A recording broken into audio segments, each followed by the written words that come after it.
We can't hear you. Sorry for the bug. Hello everyone again. Welcome to Unit8 Talks, our webinar series on business and technology. Today, we will discuss causal inference and how to improve your decision making with Dustin and Maxime. My name is Billy and I will be your host today. For those of you who don't know us, we are Unit8, a Swiss data analytics and AI company driving the adoption of data science in the industry and committing to sharing our best practice. We are live on LinkedIn, Twitter, and YouTube, so we can ask your question directly and we'll do our best to answer them at the end of the session. Without any further delay, Dustin, the floor is yours. Thanks, Billy. Hey, everyone, also from my side. My name is Dustin, and I work as a data scientist at Unit8. Today, Maxime and I are super excited to tell you more about the interesting topic of causal inference. We believe that it can help you make better, more data-driven decisions. Now over to you, Maxime, who will tell you more about today's agenda. Hello, everyone. I am Maxime, and I'm currently a data scientist also at Unit8, and I'm working there for 2.5 years. I have a quantitative background in finance and engineering. I have led several missions with different clients for Unit8 in many different sectors like insurance, energy, and manufacturing. I am also very excited to tell you more about this very interesting topic. So we are here with Dustin to present and clarify some concepts on causal inference and better decision making. For this matter, the agenda will be in two parts. The first part will describe a very simple use case and the mistakes a data scientist could eventually produce in an important decision-making process. The goal here is to help you to avoid these common mistakes in the future, or at least be conscious of the common traps and the complexity of your data. And the second part will consist of a more formal description of how to solve such a use case with the causal inference framework. So without further ado, let's start the presentation.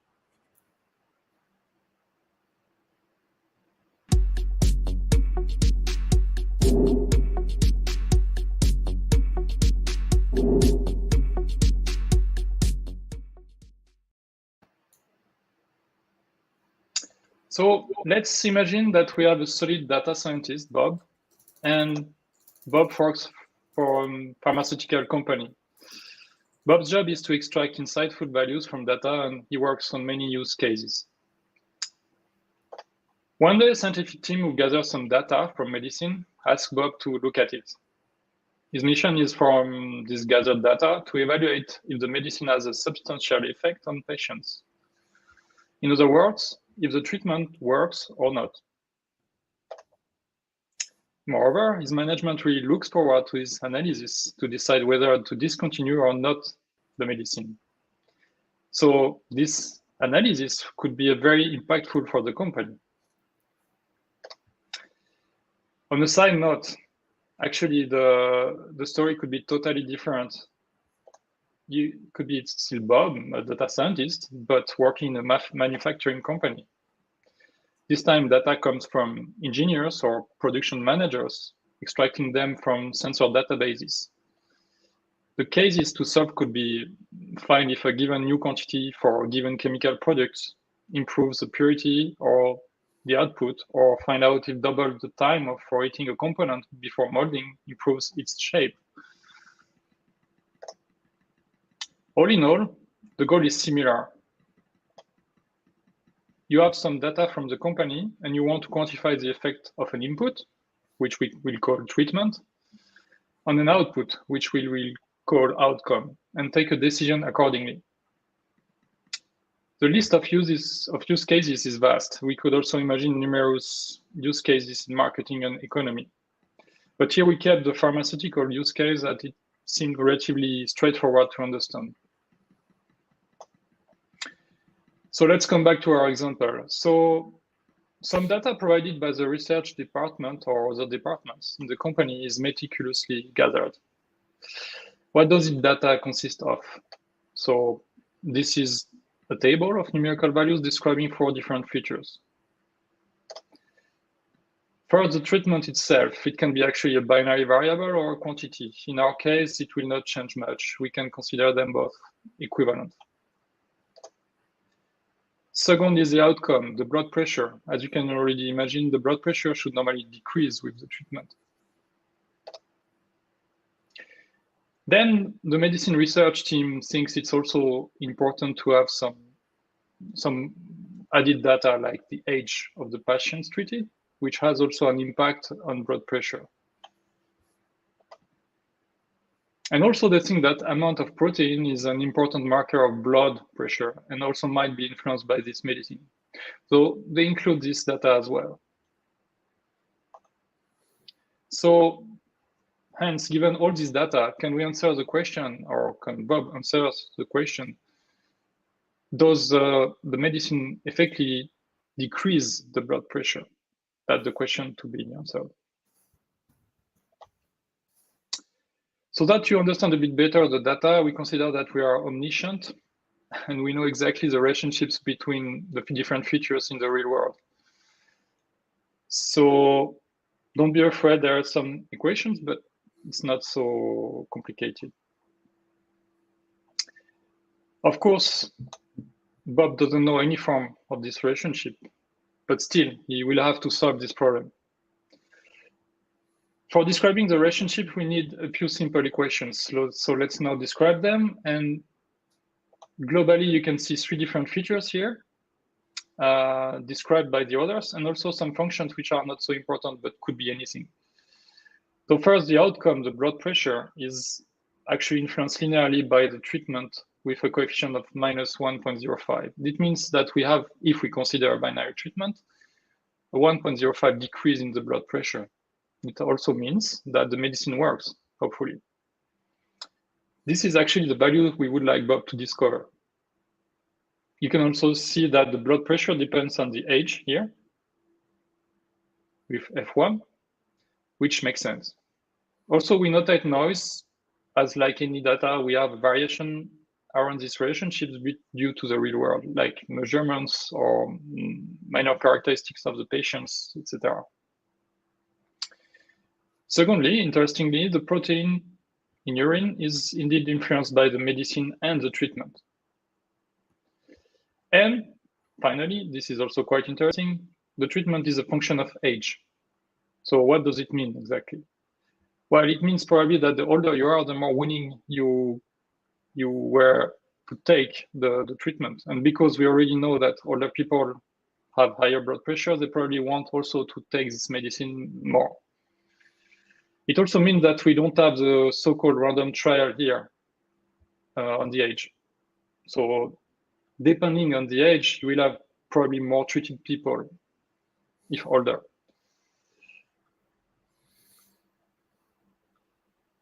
I would also like to highlight that the notation here is important.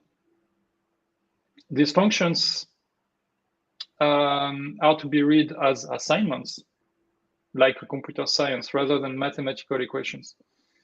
They correspond to a definition of causal mechanism. The right side causes the left side, hence it's not symmetric. As a consequence, it also means that you can't really do algebra lightly on the cause-effect relationships. We will illustrate that very soon.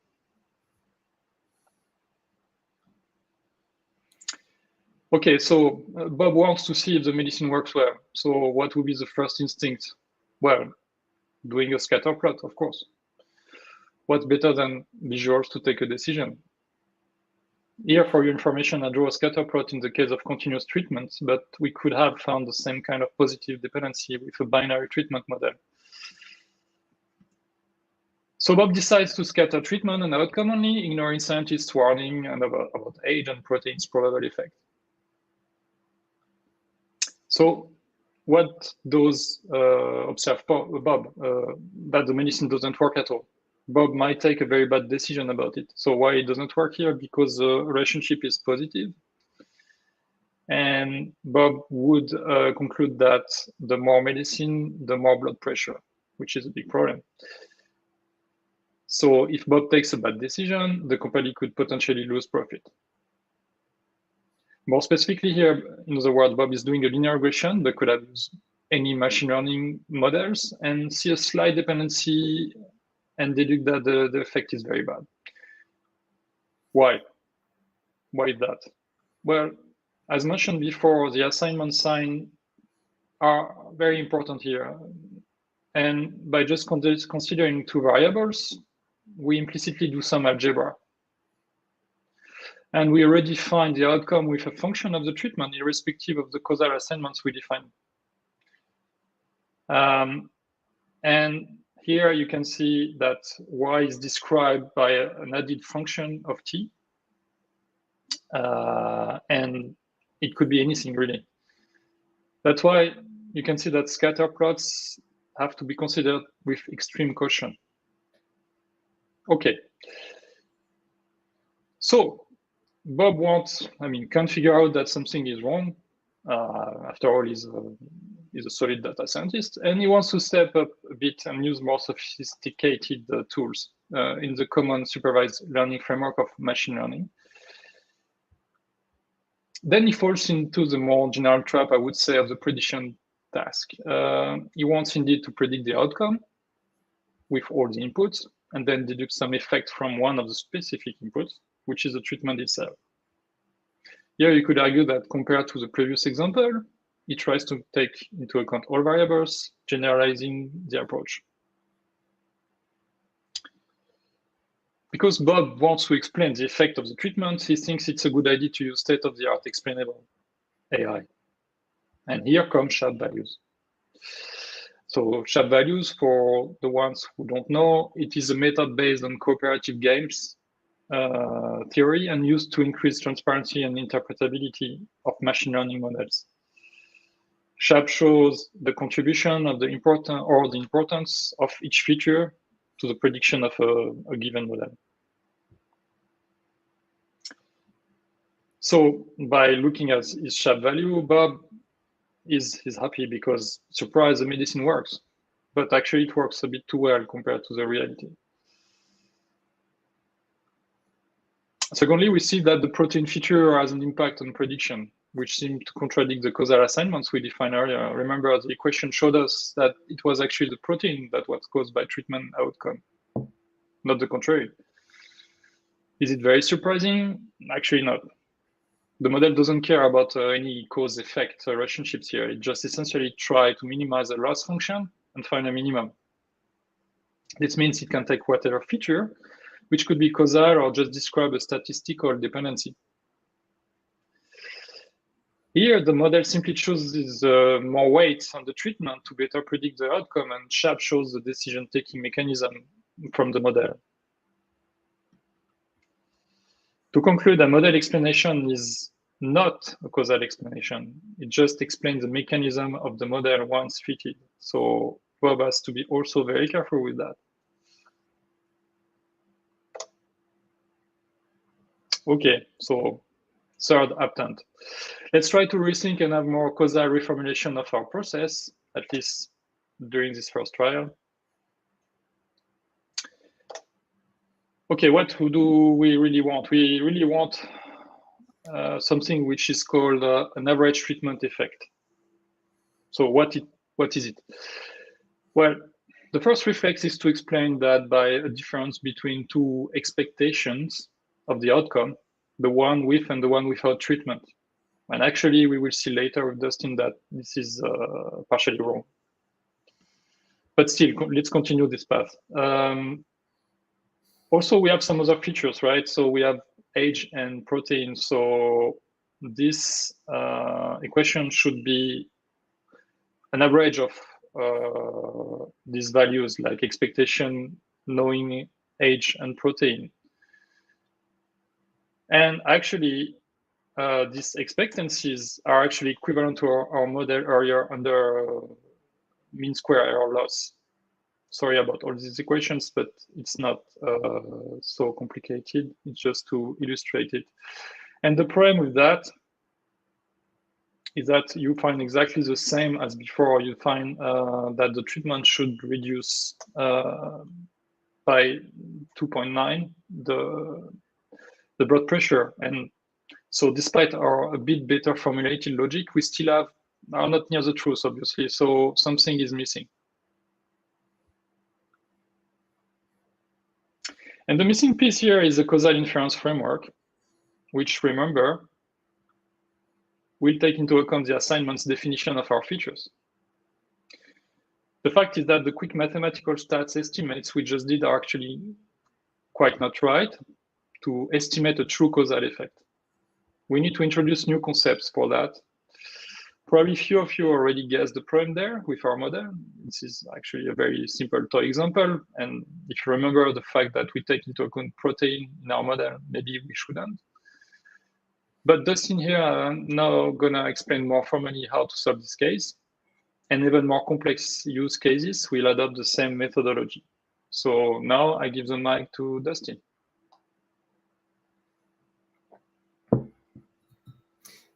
Thanks, Maxime. Okay, now let's take a look at how Bob can use causal inference to correctly determine the causal effect. We will do this by going over the 3 core steps of causal inference. The first one being the building of the causal model, the second one being the identification step, and finally, the estimation step where we estimate the causal effect. Let's start with the causal model step. Causal models are graphs describing the causal relationships between our variables. Those graphs consist of nodes representing the variables and directed edges between the nodes representing the flow of causation. Additionally, there is always at least one treatment and one outcome node, which are usually denoted as T and Y. And there may also exist some additional covariate nodes. Now, in our case, Bob would first start by creating a separate node for each variable in the data. So we have a treatment node, which is the medicine that we binarize for simplicity. So an individual either receives the treatment or not. We have the outcome node, which is the blood pressure. And we have both covariate nodes, which are the H and the proteinuria. Bob would then sit together with a domain expert, such as a doctor, who can help him determining the causal relationships between the variables. This is crucial for building the causal model, as it is often not obvious at all what the causal relationships are. Alternatively, there also exist causal discovery algorithms that try to derive the causal model just from the data. However, it is always recommended to verify the resulting causal model with a domain expert. So the second and arguably the most important step of causal inference is the identification step. This step starts with thinking about the causal effect that we are interested in. There are roughly 3 different types of effects that we can choose from, with the first one being the ATE or average treatment effect.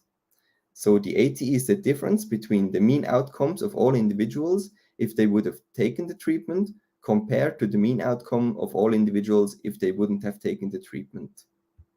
The second one is the CATE or conditional average treatment effect. The CATE is very similar to the ATE, with the difference being that it is specific to a certain subgroup of the population. In our case, we could, for example, try to estimate the CATE of individuals aged above 50, which would be equivalent to estimating the ATE for that subgroup. And finally, the ITE or individual treatment effect. The IT is just the difference in outcomes for a single individual if it would have taken the treatment compared to if it wouldn't have taken the treatment. So you may have noticed that I used a lot of would haves and ifs when describing these causal effects.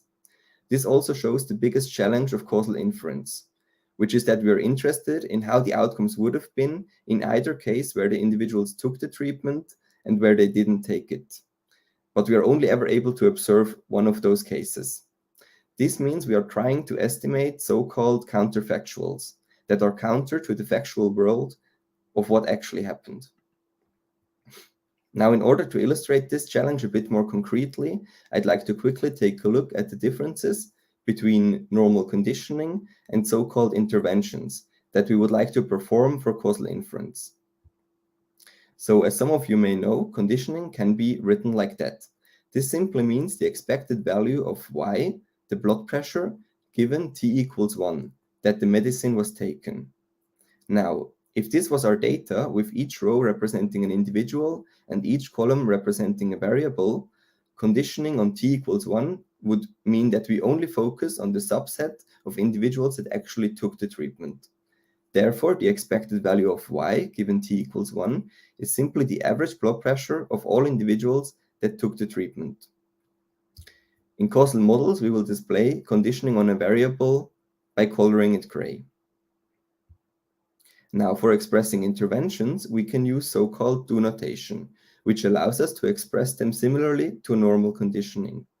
However, if we consider the intervention do t equals 1, we don't just focus on the individuals that actually received the treatment, but instead we imagine the case where everyone would have received it. You can see this here also in the table. So in the causal model, an intervention can be seen as removing all incoming edges into the intervened variable. This means that we completely decouple the variable from all its usual causes and instead artificially set it to a certain value. Now, after Bob has built the causal model and decided that he would like to estimate the average treatment effect, it's finally time to do the identification. As you can see, do notation allows us to define the average treatment effect more precisely as a causal estimate. As mentioned before, the average treatment effect is simply the average outcome if all individuals would have taken the treatment minus the average outcome if no one would have taken it. The identification is the process of reformulating a so-called causal estimate with do notation that we can't estimate into a so-called statistical estimate without do notation that we can estimate. This is done by iteratively applying one of the 3 rules of do calculus. These rules allow us to transform do statements into normal conditional statements based on the structure of the causal model. Because do calculus is rather complex, Bob is lucky that there also exist algorithms that can perform the identification automatically. In our case, the identification algorithm returns this statistical estimate that we can now estimate based on the data. You may have noticed that the statistical estimate now conditions on the age, but not on proteinuria. Let's take a look at why that's the case.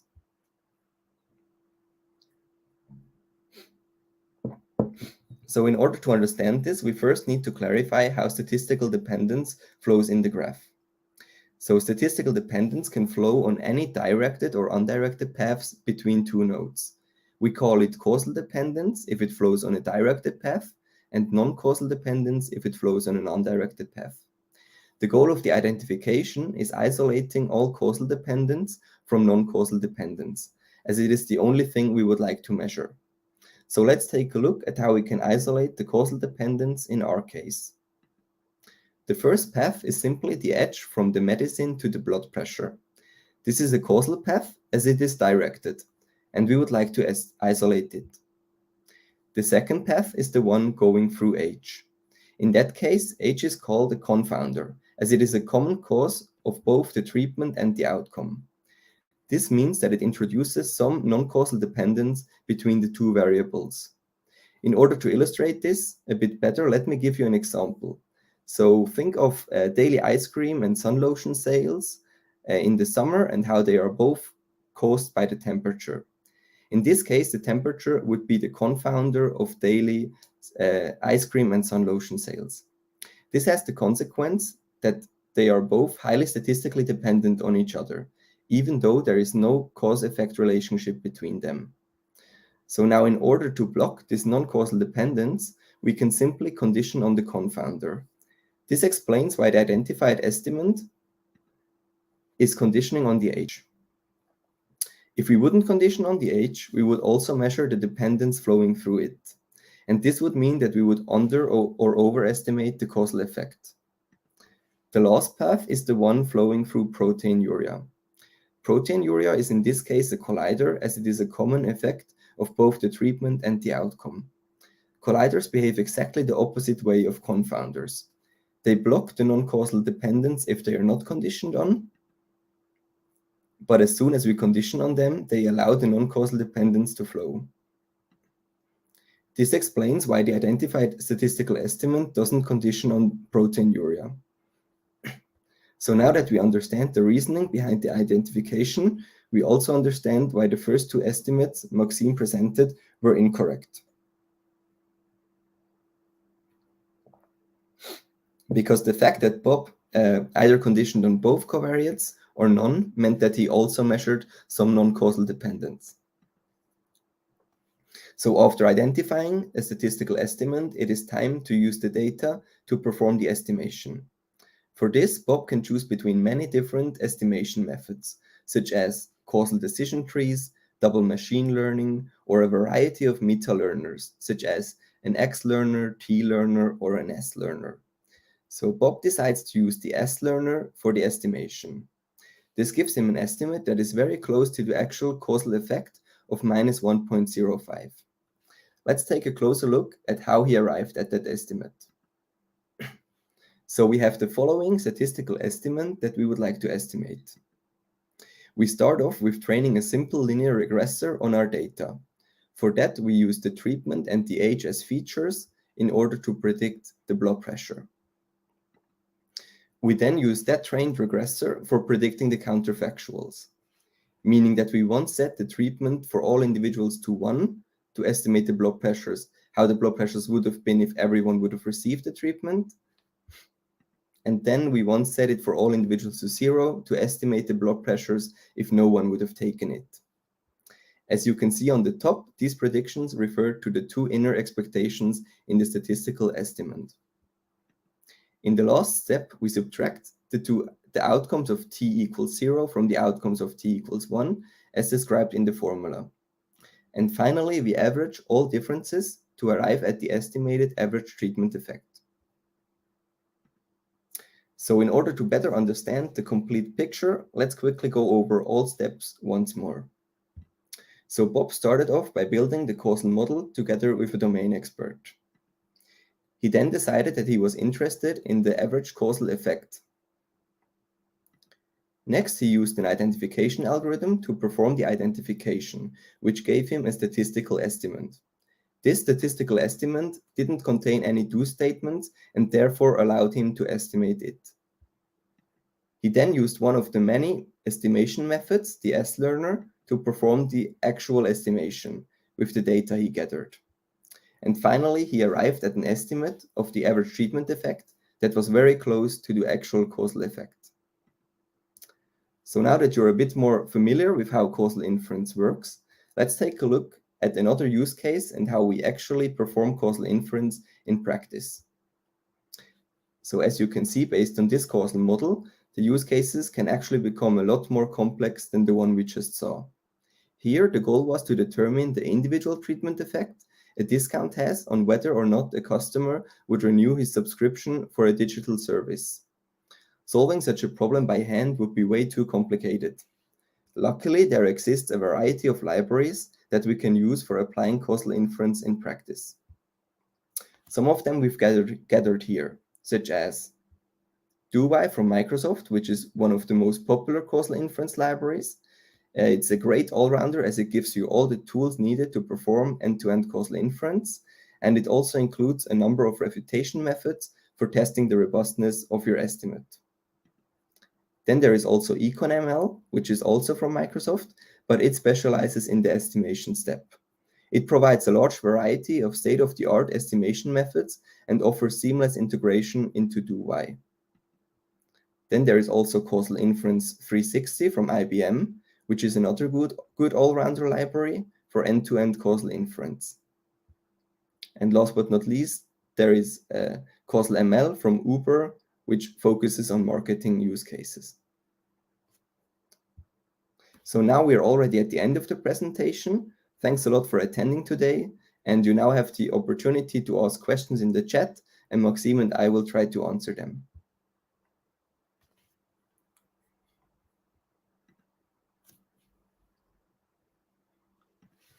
You're I think you're muted. Again, thank you, Maxime. Thank you, Dustin. It was a great session. Actually, we already have a question. Let me put that on the screen. So what are the common use cases for causal inference today? And are there any particular industries when it's most relevant? There are a lot of sectors which are interested by causal inference. I would say every time you need to take a decision properly, you need some causal reasoning. But I would say maybe so healthcare for the test, just what we described. It's for a long time already by biology statistician used. They already think a lot about this causal inference framework. Also in supply chain optimization, manufacturing, energy, like also predictive maintenance, where you really need to make difference between causal and spurious correlations to be sure to identify problems. Historically, also it comes from economy. Economists are very interested in causal inference to understand a bit the mechanism and try to understand what to change. I don't know, for example, the increase or decrease rates or this kind of parameters. And I think that's probably finance too. Also to find the cause of, I don't know, for example, risk credit.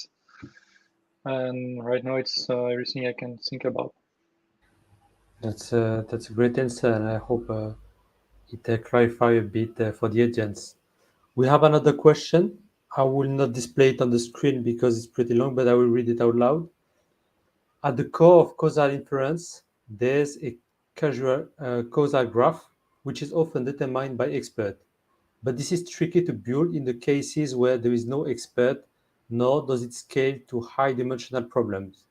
Do you have any intuition if how causal graph could be discovered algorithmically? How do humans infer causality? Dustin, you want to take it? Yeah. So I quickly touched on that when I mentioned that there also exist causal discovery algorithms that try to derive the causal model just from the data. And I think I'm not too sure how they work, but I think the idea is that you also try to find the statistical dependence, and then you somehow try to derive the model from that, even though we know it can be dangerous to do this.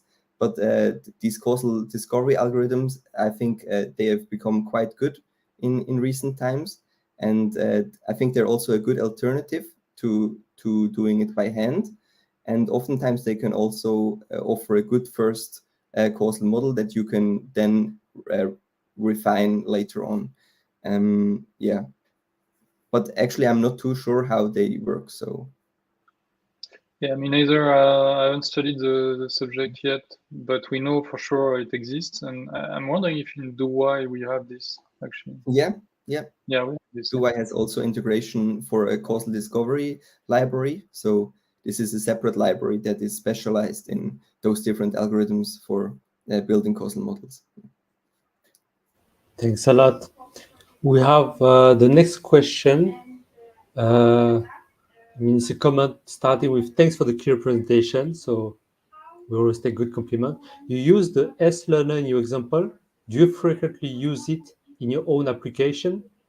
As there are some papers such as the seminal one from Kunzel in PNAS showing that S-learner tend to be biased towards zero or even inconsistent. Thanks a lot. Yeah, so I can start off. So we actually don't have that many projects where we use causal inference. I think we have mostly one project that was focused on causal inference, and there I believe we also use the S-learner. However, I wasn't part of that project, so I can't really talk about that. But yeah. And I think in this project in particular, I was not part of this project, but we use a lot of different methodologies. It's true that the S-learner is kind of because you fit on the, you don't just do one model, so you can have zero easily. So I would say it's more like trying to compare different models and probably which is the one where you have two models, T-learner or the X-learner? I don't remember. Dustin. But yeah, it's just a matter of trying. You have also probability score models. You have causal forest models. So it's a matter of trying a bit and compare. Thanks for your answer, Maxime. I think that's all for today. We don't have more questions. So, I mean, anyway, if you have anything that pop ups in your mind later on, feel free to write out to us and we can still answer your question or have a chat. We'll be pleased. Thank you, Maxime and Dustin, for the insightful session. Thank you, everyone, for joining today. It was a pleasure. You can follow us on LinkedIn, YouTube, and Twitter to be updated about our next session on May 24. We will learn about the journey of a 125-year-old company to becoming a data and AI champion. Our guest will be Eric Saraki, Chief Digital and Information Officer at Firmenich, interviewed by our CEO, Marcin Piecik. You can also watch the past episode on our YouTube channel. And after that, that's all. Thank you again, and we wish you a great evening. Bye-bye.